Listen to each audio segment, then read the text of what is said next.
Hey guys, here's another install of a video update. I've been very busy over the past month finishing durability testing. This is the new wheel right here.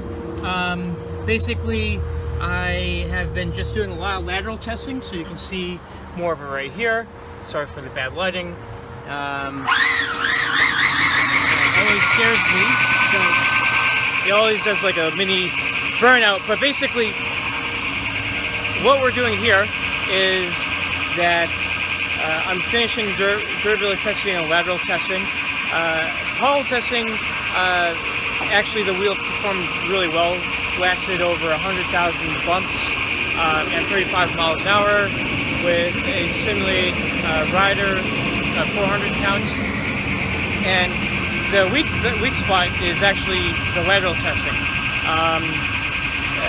Weak meaning it still can hang on with the other competition. I tested cloud wheels and the hollow wheels last just as long, but of course with the little debacle that cloud wheels had, I wanted to make the wheel a little bit stronger just to account for any anomalies on the field.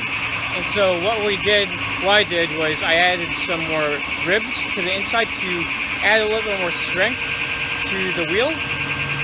And basically, in lateral testing, in this case, what I'm doing here is I am simulating a load of a 600-pound person doing 1G lateral corner and force. And basically what this is, it bends the wheel in a certain way. And what I was seeing, that was creating some high stress areas. And so it still was as durable as, for instance, a cloud wheel, but I wanted to add a little bit more strength for the aforementioned reasons. And basically I added ribs to the wheel, which improved the stiffness in a certain direction by 13%. And so I found that about 2 weeks ago, and I basically then hand casted the wheel, and I'll show you exactly what the wheel looks like, how it changed, and how I'm inspecting the wheel. This is one of the final tests where I'm just making sure that there are no cracking or anything funky going on. So in this test, we're basically rotating going at speed at 35 miles an hour, and then it does a brake, and then accelerates and does it for 5 minutes, and then it stops, and then inspect the wheel. And so basically what we're doing now is we're looking for any signs of cracking or things like that. So far so good, but how does this impact the timeline? What happens next? So I've been in constant communication with the manufacturer. Oh, actually I'll just show you it now. Let me go record the temperature really quick. But basically we've been in constant communication and showing them what I've been doing, running as much simulation as I possibly can, and trying to make sure that the changes don't impact manufacturing that much in terms of the manufacturability.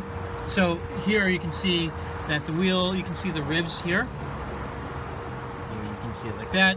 And then you can also see on this side right here, you can see the ribs. I don't know if you can see it, but basically this is what I do, is I just rotate the wheel, check for any cracking or anything strange going on. Then I also always check the bearing normal. I check for any delamination in the wheel, and it's hard with one hand, but yeah, so it looks okay. Yeah, but anyway, so that's what that wheel looks like. That's a hand casted model. I did that just because it's easier to test and much quicker to test these changes. and I went through a whole bunch of different iterations of rib thicknesses, shapes, just you name it, and through simulation I found that that was the best one. And now basically what I'm trying to do is correlate simulation to real life. What's the next step? Preparing our final report, presenting it to the manufacturer. I've already shared a lot of CAD files and asked them to review it, so this is not a shock to them. But getting their feedback, then machining the tools a little bit more, and which should take about 5 to 10 days up to get the specific feedback from them. And then after that, then it's about 10 to 15 days for production. And then after that, it's shipping. Air shipping is typically 2 to 3 weeks. Sea is usually 30 days.